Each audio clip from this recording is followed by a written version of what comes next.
My name is Mackenzie Elliott. I'm 32, and I never thought I'd be filing theft charges against my own parents. For years, I prided myself on my perfect credit score and financial stability. Then, 3 days before my birthday, I discovered my credit card maxed out and 25,000 missing. When I confronted my parents, Dad snapped, "The family needed it more," and Mom laughed. "You can celebrate alone. We had better plans." Their smug faces changed when I replied, "Then don't ever call me again." They never expected what I did next. Before I dive into this nightmare, drop a comment letting me know where you're watching from. Hit that like and subscribe button if you've ever had family members who felt entitled to your money. Trust me, what happens next in this story will show you exactly why setting boundaries with toxic family is the most important gift you can give yourself. I grew up in a household where money was always a source of tension. My parents, Diana and Frank Elliott, were what financial advisors would politely call poor money managers. What that really means is they spent every dollar they earned and then some, with no concept of saving or planning for the future. Our home in suburban Massachusetts was a constant cycle of feast or famine. One month, Dad would come home with expensive electronics we couldn't afford. The next, Mom would be crying at the kitchen table over past due notices. I learned early on that our electricity being shut off wasn't unusual and that the phrase "card declined" would make my stomach drop even before I understood what it meant. By 13, I was working under-the-table jobs to buy my own school supplies. By 16, I was hiding my babysitting money because any cash left visible in our house mysteriously disappeared. My parents never apologized for taking my money. They just said, "This is what families do." College became my escape plan. While my friends had parents setting up college funds, mine were reorganizing our house for the third time. I applied for every scholarship available, maintained a 4.0 GPA, and worked 30 hours a week at a local cafe. I still remember my mother's reaction when my acceptance letter to Boston University arrived with a substantial scholarship. "Well, don't expect us to help with anything," she said, as if I'd ever made that assumption. I graduated with minimal student loans, which I paid off within 5 years through careful budgeting and my growing career in event planning. I built my business client by client, eventually establishing myself as one of Boston's go-to planners for corporate events. The irony wasn't lost on me that I made my living creating memorable celebrations for others, while my own childhood birthdays were often forgotten or canceled due to financial emergencies. As my career flourished, the dynamic with my parents shifted. They went from dismissing my achievements to suddenly taking an interest in my comfortable lifestyle. The occasional requests for small loans began around my 27th birthday, a few hundred here, 1,000 there, always with some emergency attached and promises to repay that never materialized.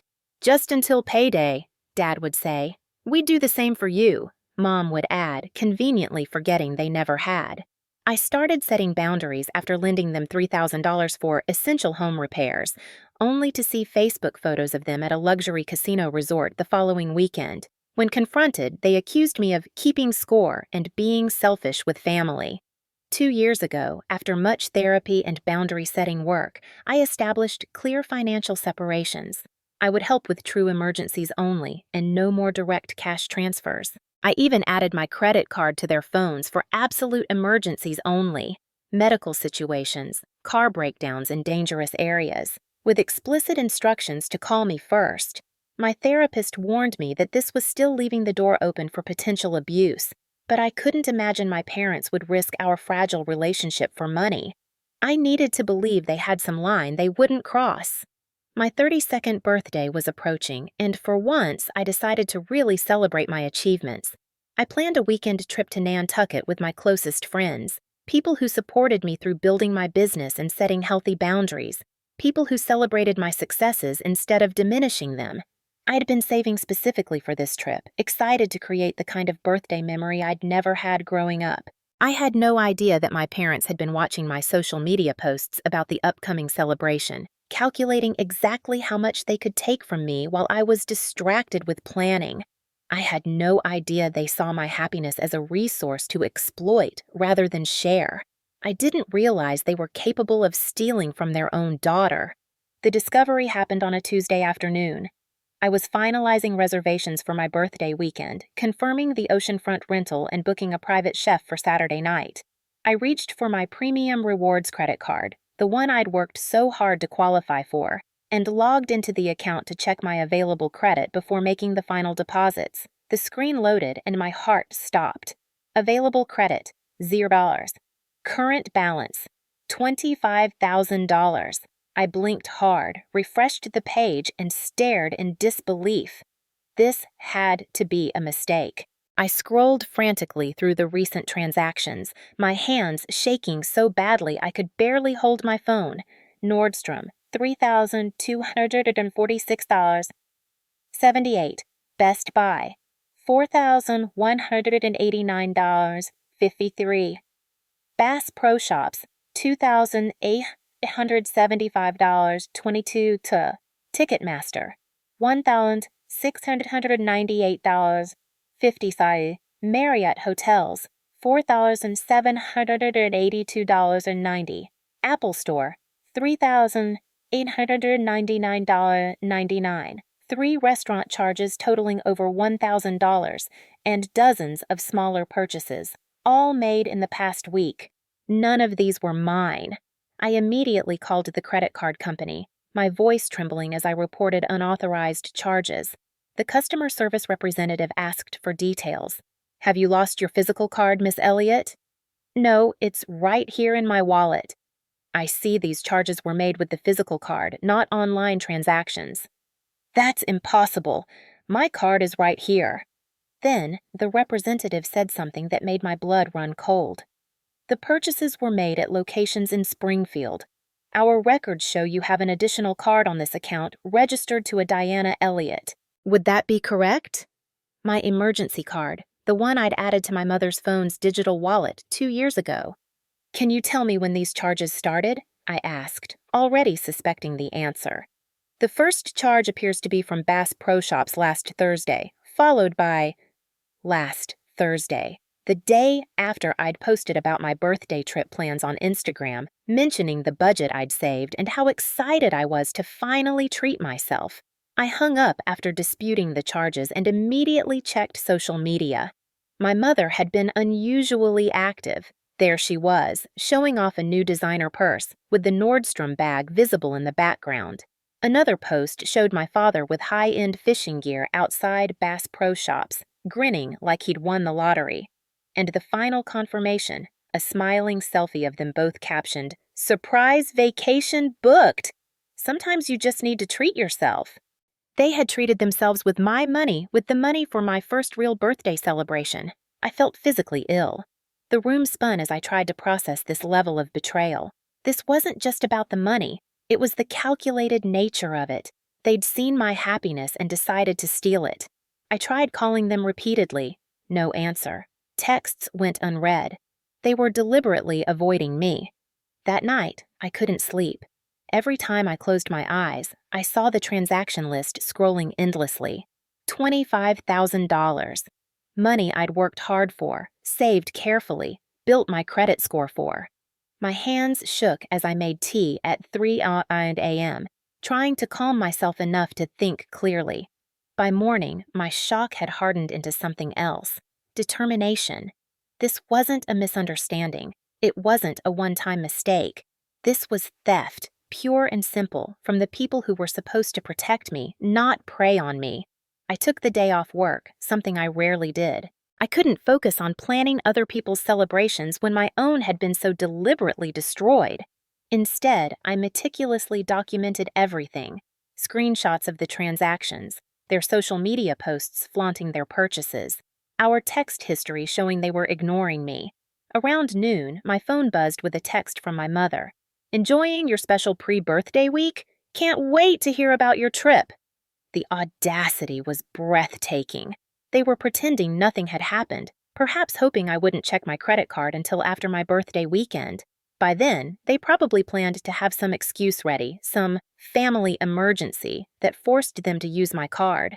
I didn't respond to the text. Instead, I got in my car and drove the 2 hours to Springfield. This wasn't a conversation for phone calls or texts. I needed to see their faces when they explained why they thought it was acceptable to steal $25,000 from their daughter. The drive to my parents' house gave me plenty of time to rehearse what I'd say. I practiced keeping my voice steady, presenting the evidence calmly, asking direct questions without emotional outbursts. I wanted to be rational and composed, everything they never taught me to be when facing conflict. Their house looked the same as always, modest ranch style with peeling paint and an unkempt lawn. Only now, there was a brand new truck in the driveway that definitely wasn't there during my last visit. My stomach clenched. Another purchase on my dime. I knocked instead of using my key. This wasn't a family visit. This was a confrontation with people who had stolen from me. My mother answered, her surprise at seeing me quickly masked with an overly bright smile. "Mackenzie, what a surprise! We weren't expecting you until after your big birthday trip." She hugged me as if everything was normal, as if she hadn't maxed out my credit card just days earlier. I remained stiff in her embrace. "Is Dad home?" I asked flatly. "In the living room. Come in, come in. Want some coffee?"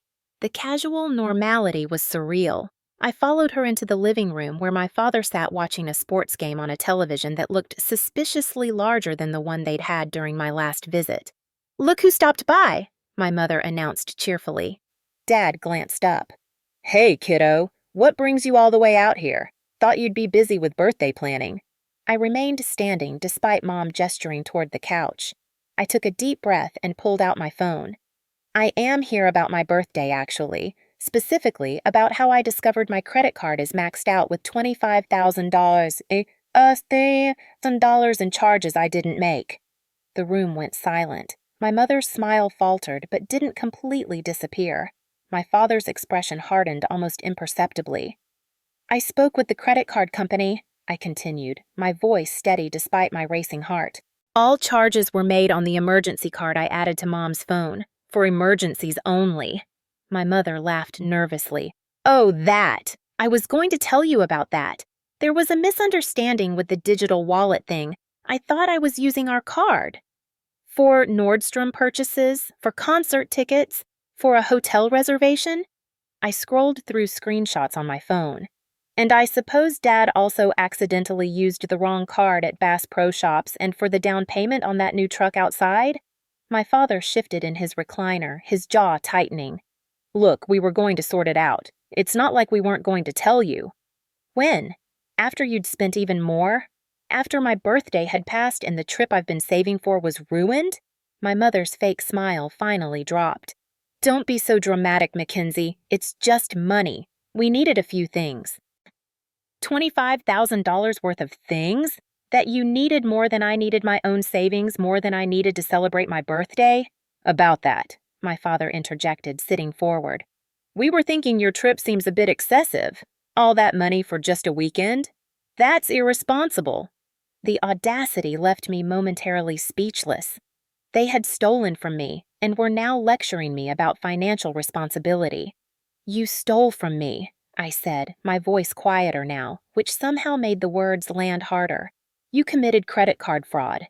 You stole $25,000 from your own daughter." My father's face flushed red. "Now you listen here. We raised you. We put clothes on your back and food in your mouth for 18 years. If we needed to borrow some money—" "Borrow?" I interrupted. "You didn't ask. You didn't borrow. You stole. And apparently this isn't the first time." My mother's expression changed, suddenly wary. "What do you mean?" I pulled up another screen on my phone.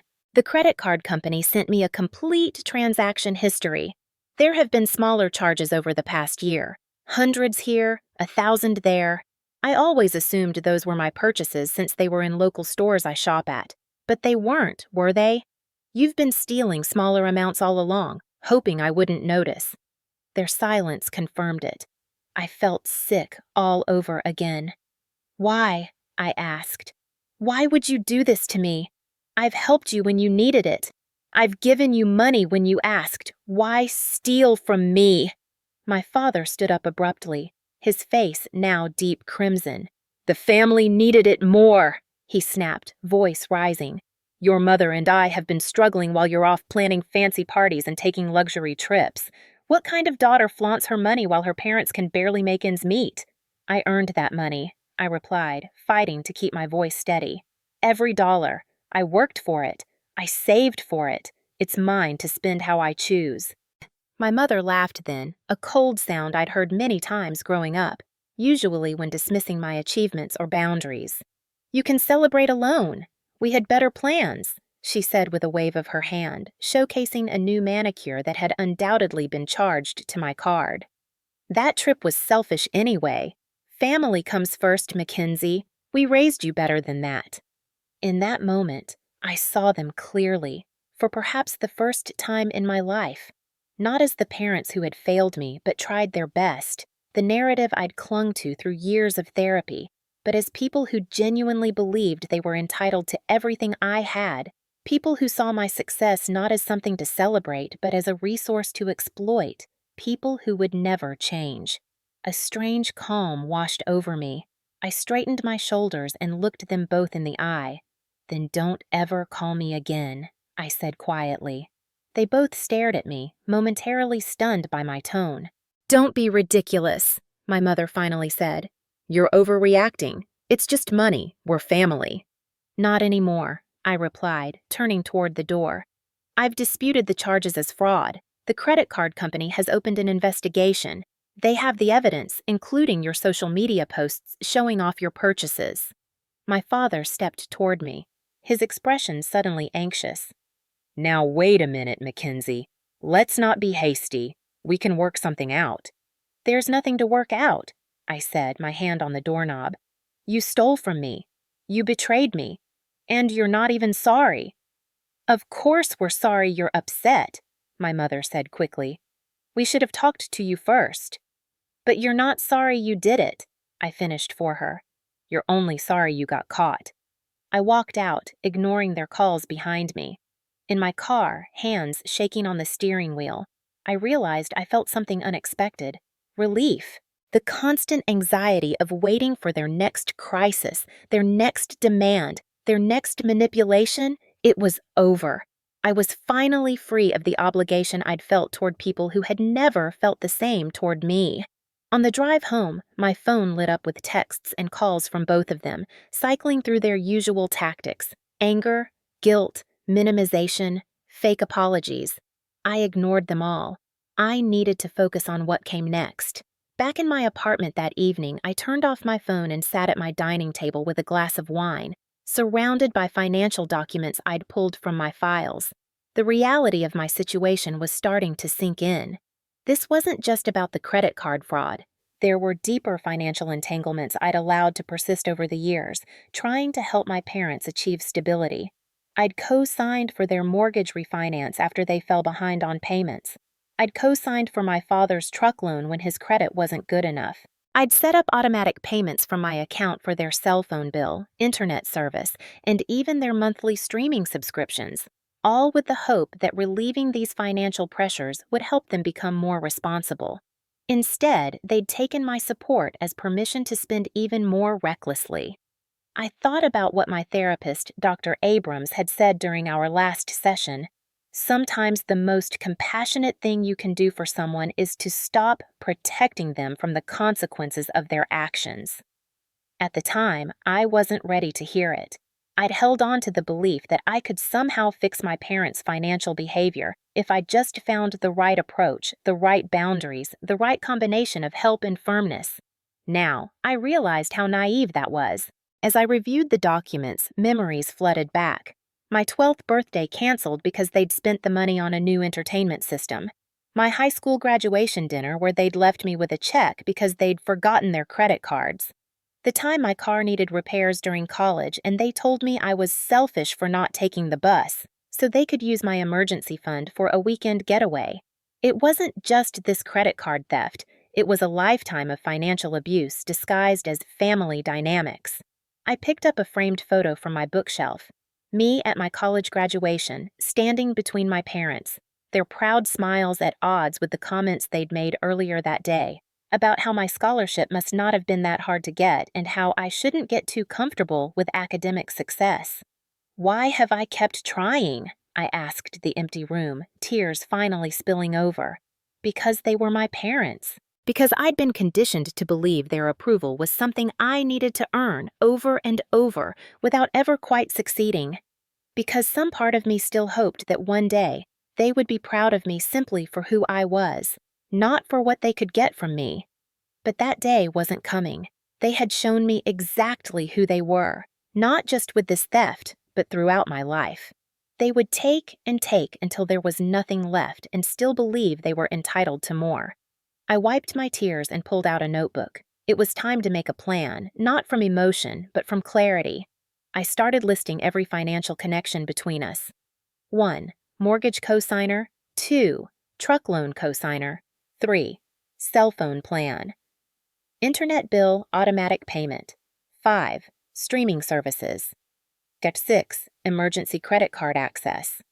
Joint bank account, established when I was a teenager and unused but still open. Next, I listed what I needed to do. Chapter 1. Contact credit card company. Follow up on fraud investigation. 2. Consult attorney about mortgage and truck loan liability. 3. Cancel all automatic payments. 4. Close joint account. 5. Change all passwords and security questions.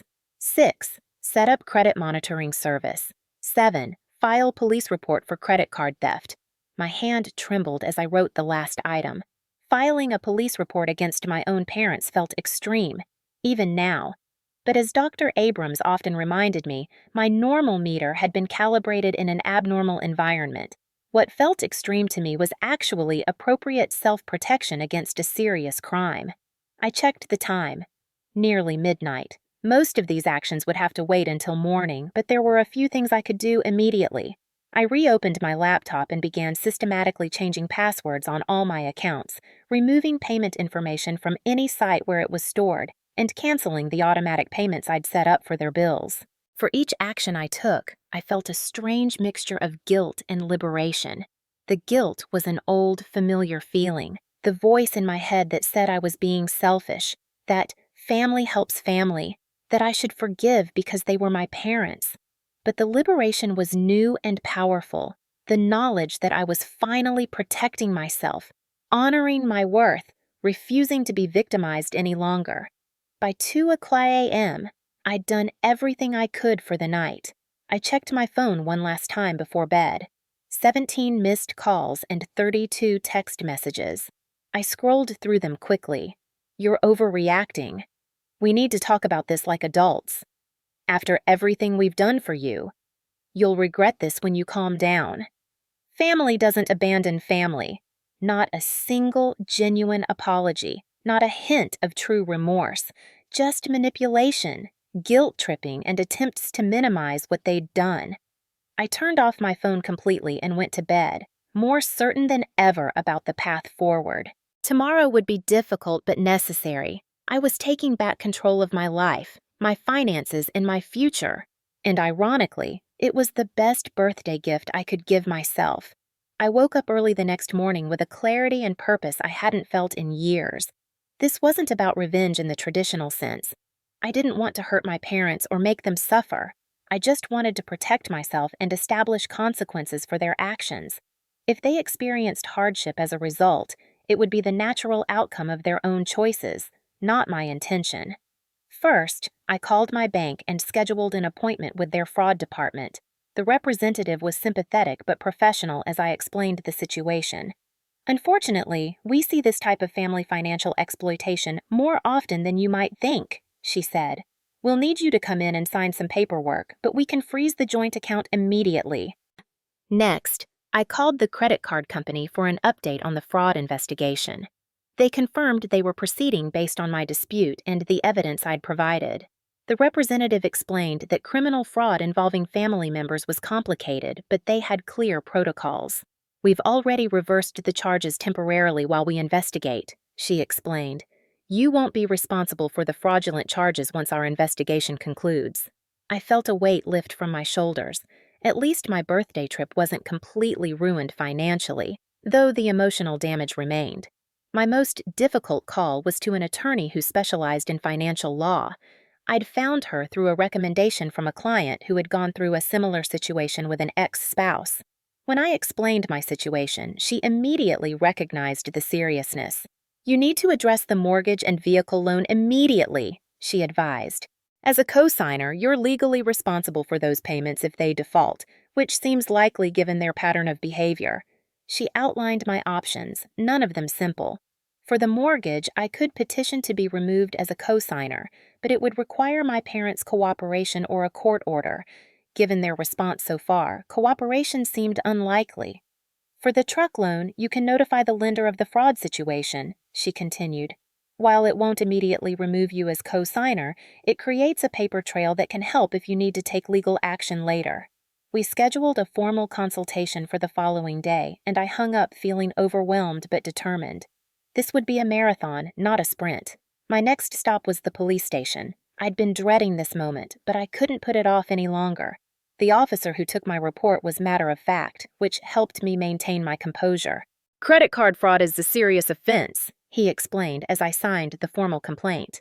The fact that the perpetrators are family members doesn't change that. When he asked if I wanted to press charges, I hesitated only briefly before nodding. Yes, they need to face consequences for once in their lives. By mid-afternoon, I'd notified all 3 major credit bureaus of the fraud and placed alerts on my accounts. I'd canceled every automatic payment I'd set up for my parents' bills. I'd changed all my passwords, security questions, and contact information on every account I owned. As I drove home, my phone rang through my car's Bluetooth. It was the mortgage company returning my call from earlier. I took a deep breath and answered. Miss Elliott, I've reviewed your situation, the mortgage officer said. Unfortunately, removing yourself as cosigner would require refinancing, which would be challenging given the other borrower's credit history. I understand, I replied, but I need you to know that I will no longer be making payments on this mortgage. My parents committed fraud against me and I have filed a police report. I am severing all financial ties with them. I'm sorry to hear about your situation, he said, his tone softening slightly. I should inform you that if payments are missed, it will affect your credit as a cosigner. I'm aware, I said. I've already consulted with an attorney. I'll accept that consequence if necessary. After hanging up, I felt a strange mix of emotions. My perfect credit score, something I'd worked so hard to build and maintain, might be damaged. Yet I felt oddly at peace with that possibility. A credit score could be rebuilt. My self-respect and boundaries were more important. When I got home, I found 3 voicemails from my father. I steeled myself and listened. Mackenzie, the bank called us. What the hell do you think you're doing? His voice was tight with anger. They said you're disputing the mortgage payments. You can't do that. You signed those papers. The second message was shorter. The truck payment didn't go through. Fix this now. The third, left just minutes before I checked, had a different tone, panic edging into his voice. The credit card company called. They said something about fraud charges. You need to call them and explain this was a misunderstanding. Mackenzie, this is serious. Call me back immediately. I deleted all 3 without responding. Let them feel the panic and uncertainty I'd felt when I discovered they'd stolen $25,000 from me. Let them experience consequences for once. My mother texted next. Your father is very upset. I don't know what you've done, but you need to fix it right away. This isn't how we raised you to treat family. I almost laughed at the absurdity. This wasn't how they raised me. They'd raised me to believe I was responsible for their financial well-being. They'd raised me to accept their exploitation as normal. They'd raised me to feel guilty for having boundaries, but I wasn't that person anymore. I blocked both their numbers, then turned to my laptop. There was one more thing I needed to do.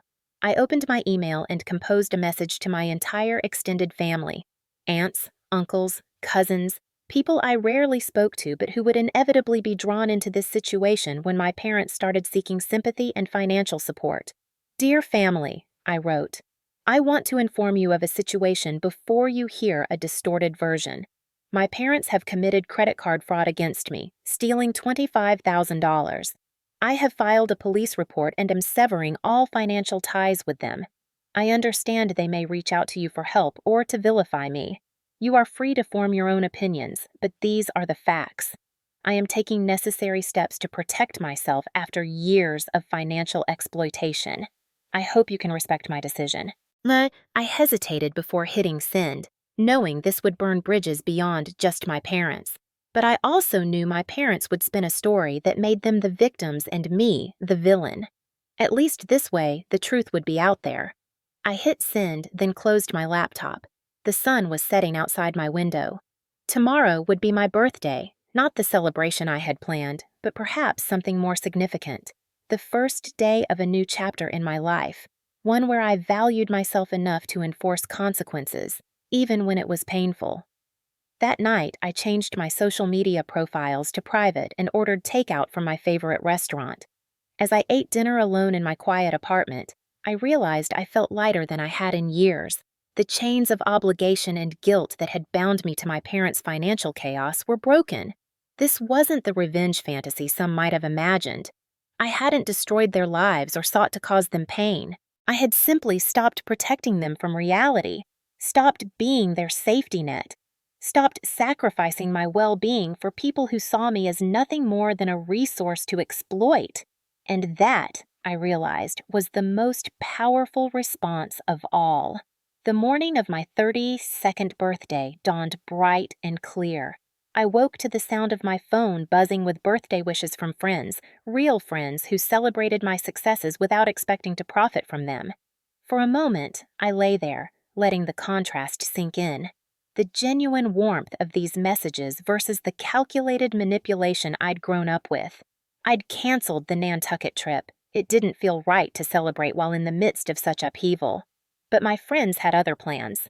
Jessica, my best friend since college, showed up at my door at 10 o'clock a.m. with coffee and pastries. "Happy birthday," she said, pulling me into a hug. "I know everything's crazy right now, but you're not spending today alone." She wasn't the only one. Throughout the day, friends stopped by with small gifts, food, and most importantly, their presence. By evening, my apartment was filled with people who truly cared about me, who had organized an impromptu birthday gathering when they learned what had happened. "To Mackenzie," Jessica toasted, raising her glass, "who taught us all what real strength looks like."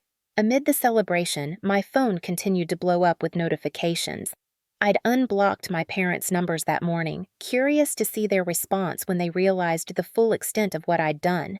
The messages ranged from rage to manipulation to faux concern. "You've ruined everything. I hope you're happy. Dad, 8:17 a.m. The bank is threatening foreclosure. This is your fault. Dad, 9:45 a.m. I can't believe you'd do this to your own parents. Mom, 10:23 a.m. We're worried about you. This isn't like you. Mom, 11:56 a.m. Your father had to go to the ER with chest pains. Are you trying to kill him? Mom, 2:34 p.m. The last one made me pause. My old conditioning kicked in. Was Dad really in the hospital? Was I responsible? Jessica saw my expression change and gently took the phone from my hand. "Classic manipulation," she said after reading the message. "Notice how there's no hospital name, no actual diagnosis, no request for you to visit, just the accusation that you caused it." She was right. This was a familiar tactic, one they'd used whenever I tried to establish boundaries in the past. A health scare, real or imagined, designed to pull me back into the cycle of obligation and guilt. I put the phone away and rejoined my friends. But the emotional whiplash continued throughout the evening as family members began responding to my email. "Aunt Patricia, I always knew Diana and Frank were irresponsible, but theft? I'm so sorry, Mackenzie." "Uncle Robert, you should be ashamed turning against your parents like this. Family problems should stay private." "Cousin Michael, they called asking for money yesterday. Now I understand why. Stay strong." It was exactly as I'd expected. Some support, some condemnation, and the confirmation that my parents were already seeking new financial victims. I felt validated in my decision to send that email, despite the bridges it might burn. The next morning, I met with my attorney, Linda Perkins, who helped me file formal documentation with all relevant financial institutions regarding the fraud. She also prepared a cease and desist letter to my parents, legally instructing them not to contact me. It won't necessarily stop them, she explained, but it establishes a paper trail if we need to pursue further legal action, like a restraining order. When I expressed concern about the mortgage situation, she was direct but compassionate. Your credit will take a hit in the short term, she acknowledged.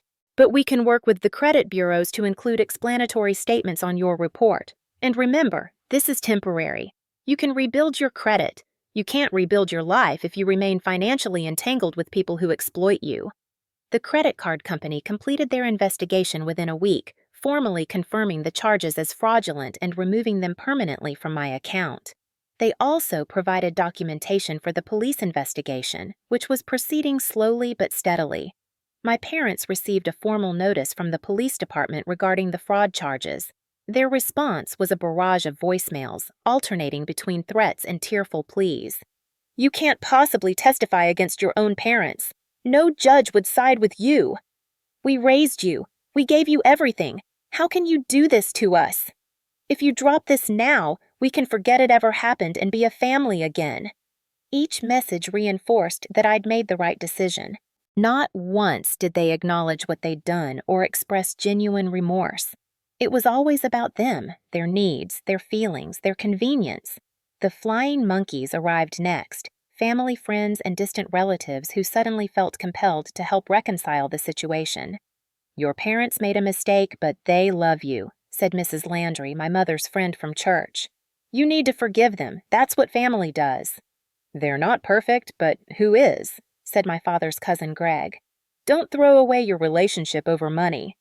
I had prepared responses for these interventions, thanks to advice from Dr. Abrams. I appreciate your concern, but this is between my parents and me. This isn't about one mistake. It's about a pattern of behavior that I can no longer accept. I'm not making this decision lightly or in anger. I'm protecting myself. Some understood and respected my boundaries. Others persisted until I had to distance myself from them, too. With each conversation, I grew more confident in my decision and more adept at articulating my boundaries.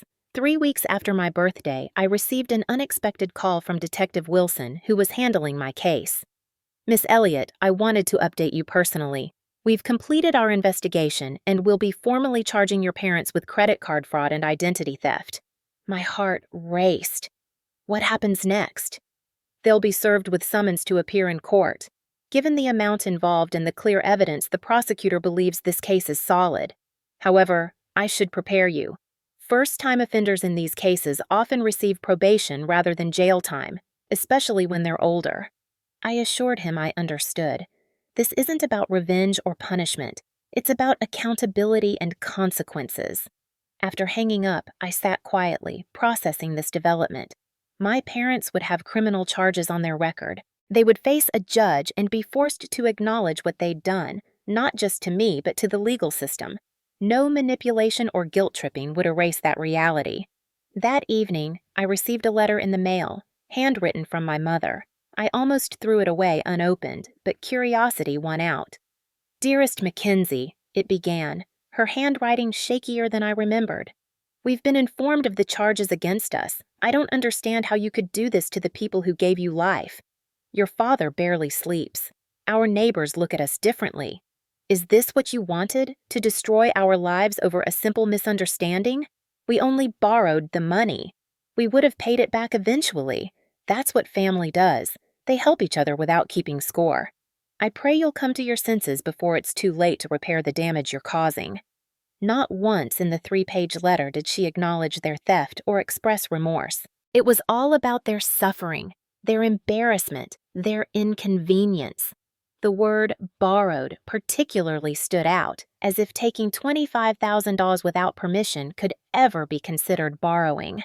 I folded the letter and placed it in a folder with all the other documentation: the credit card statements, the police report, the cease and desist letter. This wasn't just for legal purposes anymore. It was a reminder of why I'd taken this stand, evidence I could review if I ever found myself weakening or doubting my decision. As the weeks passed, I slowly rebuilt my routine. I refocused on my business, which had suffered during the crisis. I continued therapy, working through the complex emotions of grieving parents who were still alive but no longer in my life. I began rebuilding my savings, accepting that my credit score would take time to recover, but knowing it would. Most importantly, I started redefining what family meant to me. Blood relation had never guaranteed me love, support, or respect. Those had come from the chosen family I'd built, friends who showed up on my worst days, colleagues who celebrated my successes without envy, even clients who valued my work and treated me with professional respect. 6 months after my 32nd birthday, I received another call from Detective Wilson. "Miss Elliott, I wanted to let you know personally, your parents have accepted a plea deal. They'll serve 2 years of probation, pay restitution, and complete financial counseling. The judge was particularly firm about the counseling requirement." "Thank you for letting me know," I said, surprised by my lack of emotional response. I felt neither vindication nor sadness, just a quiet acceptance that justice, however imperfect, had been served. "There's one more thing," he added. Part of their plea agreement included a no-contact order. "They are legally prohibited from contacting you directly for the duration of their probation." After hanging up, I walked to my window and looked out at the Boston skyline. 2 years of guaranteed peace. 2 years to continue healing, building boundaries, and creating a life defined by respect rather than exploitation. It wasn't the ending I would have written for my family story, but it was the beginning of a new chapter for me, one where I was the author, not a character in someone else's narrative. And for the first time in my life, I felt truly free. 1 year after that fateful birthday, I found myself standing on the deck of a rented beach house in Nantucket. The ocean stretched before me, vast and peaceful in the early morning light. I'd finally taken the trip I'd planned, not as a rushed weekend getaway, but as a full week of celebration with my chosen family. Jessica joined me on the deck, handing me a steaming mug of coffee. "Happy birthday, Mac." "Thanks," I said, smiling. "It feels good to be here." "You earned it," she replied. "This year hasn't been easy." That was an understatement. The past 12 months had been a journey through loss, healing, rebuilding, and ultimately, growth. The legal consequences for my parents had played out as expected. They completed their financial counseling requirement with apparent resentment, according to updates I received from the probation office. The restitution payments came regularly but were accompanied by notes like, "Payment for your loyalty," or "Hope this buys your forgiveness," until I requested they be sent directly to my attorney instead. My extended family had mostly retreated after the initial flurry of reactions. A few relatives maintained contact, expressing support for my boundaries. Others sided firmly with my parents, sending occasional messages about the importance of forgiveness and family loyalty.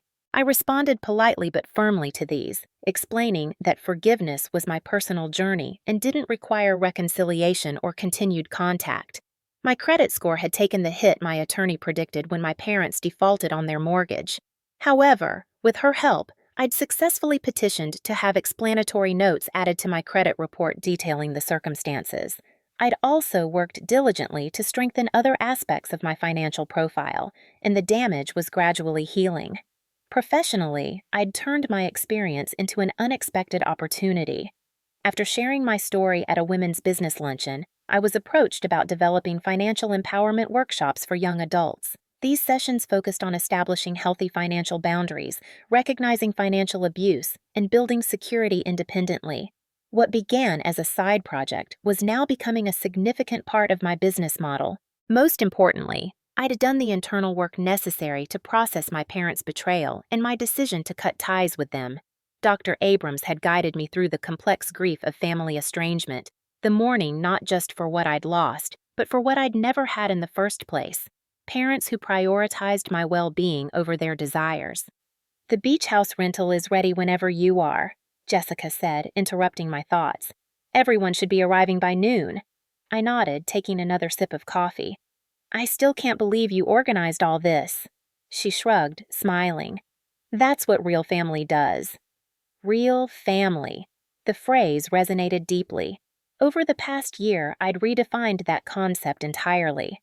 Real family weren't the people who shared my DNA, but saw me as a resource to exploit. Real family were the people who showed up consistently with respect, support, and genuine care. The celebration that weekend was everything I'd always wanted my birthdays to be: joyful, relaxed, filled with laughter and meaningful connection. No drama, no financial crisis, no guilt or manipulation tainting the experience. Just pure celebration with people who valued me for who I was, not what I could give them. On the final evening, as we gathered for dinner on the deck, watching the sunset paint the sky in brilliant oranges and pinks, my friend Marcus raised his glass. "To Mackenzie," he said, "who taught us all that the greatest act of self-love is sometimes saying no to those who claim to love you but show it only with words, never actions. To boundaries," added Jessica, "and the courage to enforce them. To chosen family," I said, raising my own glass, "and to freedom." Later that night, alone on the deck after everyone had gone to bed, I opened my journal and wrote, "Today I turned 33. 1 year ago, I thought my life was falling apart when I discovered my parents had stolen $25,000 from me. Now, I understand it was actually falling into place. That theft was the final push I needed to break free from a lifetime of financial and emotional exploitation. I've learned that family isn't defined by blood, but by respect, support, and mutual care. I've learned that forgiveness doesn't require reconciliation. I can release my anger without allowing the same people to hurt me again. I've learned that my worth isn't determined by what I can give others, but by the standards I set for how I allow myself to be treated. The journey hasn't been easy. There are still days when I doubt my decision, when the conditioning of a lifetime tries to pull me back into guilt and obligation. But those days grow fewer as I continue to experience the peace and authenticity of living with clear boundaries. My parents may never understand or accept the consequences of their actions. They may go to their graves believing they were entitled to take what was mine. That family obligation supersedes personal boundaries. That's their journey, not mine. My journey is about building a life defined by mutual respect rather than exploitation. It's about creating celebrations that aren't shadowed by manipulation or crisis. It's about choosing connection with people who enhance my life rather than drain it. Today, surrounded by my chosen family, I feel not just 1 year older, but immeasurably wiser. And for that wisdom, paradoxically, I have my parents to thank. Their betrayal was the catalyst for my liberation. In trying to take what was mine, they ultimately gave me the greatest gift, the permission to finally, completely let them go. I closed the journal, feeling a profound sense of peace as I gazed at the stars above the ocean. The family I was born into had never been capable of giving me what I needed, but the family I had chosen, and the stronger self I had become, more than made up for that loss. Some might see my story as one of tragedy, a daughter forced to sever ties with her parents, family relationships irreparably broken. But I saw it differently. This wasn't an ending, but a beginning, not a loss, but a reclamation of my worth, my boundaries, and ultimately, my life. Have you ever had to make a difficult decision to protect yourself from loved ones who continually crossed your boundaries? What helped you find the strength to stand firm? I'd love to hear your stories in the comments below. Remember, sharing our experiences helps others feel less alone in their struggles. If this story resonated with you, please hit that like button and subscribe to my channel for more content about setting healthy boundaries and building authentic relationships. Share this video with someone who might need to hear that it's okay to prioritize their own well-being, even when it means saying no to family. Thank you for joining me on this journey. May you all find the courage to honor your worth, even when, especially when, those who should value you the most try to convince you that you're asking for too much. You're not. You deserve respect, honesty, and love that doesn't come with conditions. Never forget